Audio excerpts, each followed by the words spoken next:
lang niya, wig na wig yung buhok dito. Anyways. Sige, ayaw ko matawa eh. Okay. Sabi rito, may tampo, no? Pero basahin muna natin para at least mai-broadcast natin yung news. Sabi dito sa Abante News Online, bahala na kayo sa buhay nyo. Yeah. Sabi, medyo may diin. All caps. Uminit ang ulo ni Senador Rodante Marcoleta sa budget hearing ng Department of Justice at ang kanyang buhok ay natusta. Hindi, sabi, walang ganun. Okay. Proceed na tayo. Sabi dito, Marcoleta sa budget hearing ng Department of Justice. Kinwestiyon ni Marcoleta ang polisiya ng Department of Justice na dapat munang ibalik ng mga diskaya ang nakaw na yaman mula sa laban ng bayan bago mapasali sa Witness Protection Program. Ang mga ito. Giit ni Marcoleta dapat munang ma-identify ang mastermind bago ibalik sa mga diskaya ang mga nakaw na yaman. Mali! Abante, mali naman. Bago ibalik. Okay. Bago ipabalik sa mga diskaya ang mga nakaw na yaman. Okay, correct. Sabi dito, kung gusto nyong ma-identify ay puro butete at sapsap. Di ba si Duterte yan? Butete. Bahala na kayo sa buhay nyo. Sabi dito, Ma'am Chaichar. Uminit ang ulo sa Department of Justice. Pero lagi naman to, matagal niya na itong pinag-iinitan eh. No? Matagal niya na, pero current tong ano na to. Yan. Pero matagal niya nang pinag-iinitan. Yan din yung statement niya. Hindi ko alam kung kinabisado niya ba yan or hindi. Pero ganyan. Ha? Yan yung sinasabi. Bahala na kayo sa buhay nyo. Parang nagtatampo. Kasi eto, malaki tampo na ito. Lalong-lalo na nung pinalitan siya bilang committee chairman ng Blue Ribbon Committee. Kasi yung ano mo doon, biruin mo, no? Yung kasamahan mo ron. Babanata mo ng shape ka na.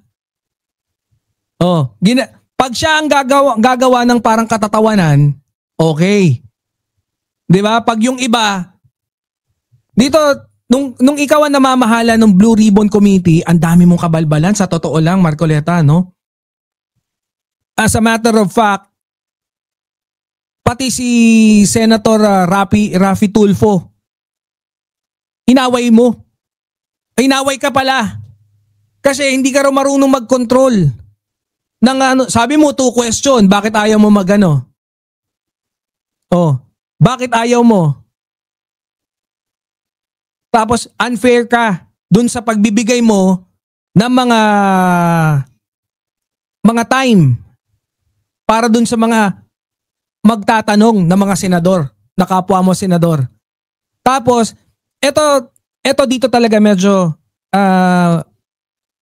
suspicious yung pagtatanggol mo, no, diyan sa diskaya. Hanggang ngayon yan pa rin yung ginigiit mo. Umiinit pa yung ulo mo. Tapos ngayon, ito yung talaga nakakabwisit. Kung gusto nyong ma-identify ay puro butete at sapsap. So wala na. Dinidiscredit niya na. Kailangan daw marating muna yung mastermind. No? Maalala nyo guys, ang nagbigay or ang naghain dito is yung ano rin, si siya rin, no, sa mga diskaya nagpakilala. At ganun din, lahat ng witness na ito kriminal eh. Hindi, yung isa naman nawawala. 'Di ba? Si Orly. Ngayon, during that particular Senate meeting, Senate hearing, parang andun kasi si I think Yusek Bernabe was there, and then Secretary then Boying Rimulya at that time, ano pa lang siya, Secretary ng Department of Justice, and then si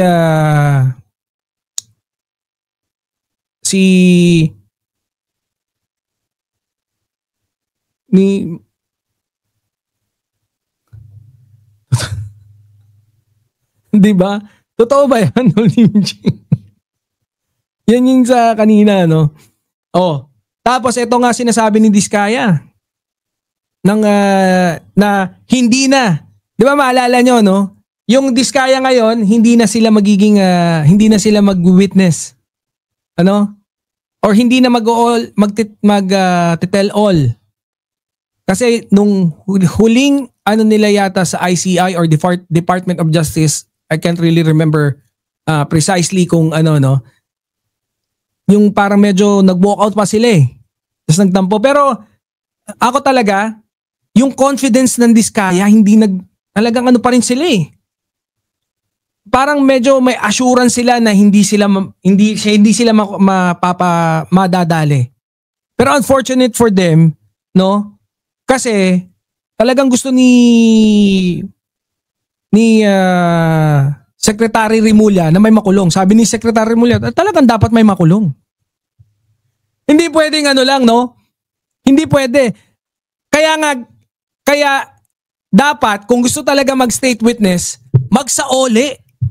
No? Magsaoli muna ng yaman.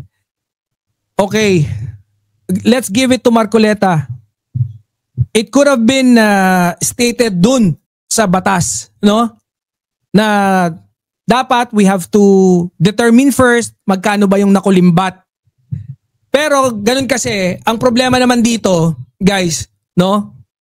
Bago daw magbalik ang puntos ni Marcoleta, which is, alam nyo, ganun nga talaga eh. Merong mga masisilip na butas minsan eh. No? Ang gusto ni Marcoleta, sorry. Yung wig mo kasi nakakailang eh. No? Ang gusto talaga ni Marcoleta is ang pinupunto niya, paano mo i-determine kung magkano yung ibabalik kung hindi mo pa alam kung magkano yung kinuha. Ang problema naman doon, ang magiging constraint nun, no, o prerequisite nun, pag hindi muna natin pinagbalik sila and then ilagay na natin sila sa state witness, wala na tayong wala ka ng habol. Hindi mo na pwedeng sabihin huli ka balbon. Dahil hindi na sila pwedeng kasuhan. Hindi rin babawiin. Tapos gagastos pa tayo, no, para protektuhan sila hanggang active pa yung pagiging state witness nila. Ha? In 2 weeks malalaman na yung kulungan, sabi ni yung mga makukulong. Grabe, ngayon sa tingin ko ang ikukulong baka daan-daan ang ikukulong. Ang ganda niyan. Take note nagpagawa ng bagong kulungan, large capacity yung mga yon. Hindi pwedeng lang. So hindi pwedeng 10-10 lang yung makukulong. Daan-daan, kung pwedeng libo-libo. Kung talagang kasi, naalala nyo ba yung 8,000 projects, I can't really remember the exact figure, pero from 8,000 projects, I think there are 400 na ghost projects. Ilang billion yun? Imagine. Let's say 2 billion lang ang makurap. 2 billion. Grabe. Pwede na yung magpatayo ng ilang eskwelahan. Let's say 200 billion isang school. 10 magagandang eskwelahan na yun. 2 billion. Kung 100 million yung 20 magagandang tennis court sa Baguio na magagawa nun. Ayon kay Magalong. Di ba?